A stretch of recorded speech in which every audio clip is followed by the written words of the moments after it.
আপনারা দেখছেন news now, খবরের নতুন ভাষা। ত্রিপুরা উপজাতি স্বশাসিত জেলা পরিষদ নির্বাচনে শিমনা তমাকারী এবং 14 নম্বর বোধজংনগর ওয়াকিনগর কেন্দ্রের কয়েকটি ভোট কেন্দ্রকে ঘিরে শুরুতেই তৈরি হয় উত্তেজনার পরিস্থিতি। ভোট গ্রহণ শুরুর সময় বিজেপি পোলিং এজেন্টকে কেন্দ্রে প্রবেশ করতে বাধা দেওয়া হয়, যার ফলে নির্দিষ্ট সময়ের মধ্যে ভোট শুরু প্রক্রিয়া ব্যাহত হয় বলে জানিয়েছেন মন্ত্রী রতনলাল নাথ। পরিস্থিতি জটিল আকার ধারণ করলে দ্রুত ঘটনাস্থলে পৌঁছায় পুলিশ ও প্রশাসনের কর্তারা। তাদের হস্তক্ষেপে পরবর্তীতে পোলিং এজেন্টদের কেন্দ্রে প্রবেশ করানো হয় এবং ধীরে ধীরে ভোট গ্রহণ স্বাভাবিক ছন্দে ফিরে আসে বলেও জানিয়েছেন তিনি।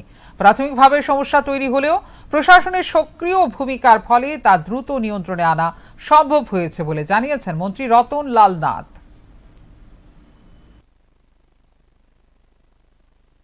সারা রাজ্যের খবরটা পুরোপুরি আমার কাছে নেই।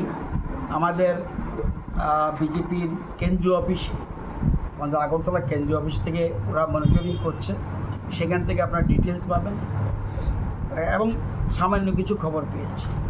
তো আমি শিমনা তমাকারী এবং বোধজংনগর ওয়াকিনগর কেন্দ্রের খবরটা কিছু কিছু বলতে পারবো।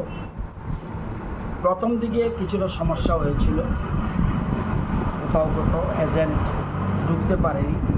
পরবর্তী সময় প্রশাসন সাহায্য করেছে, এজেন্ট ঢুকেছে।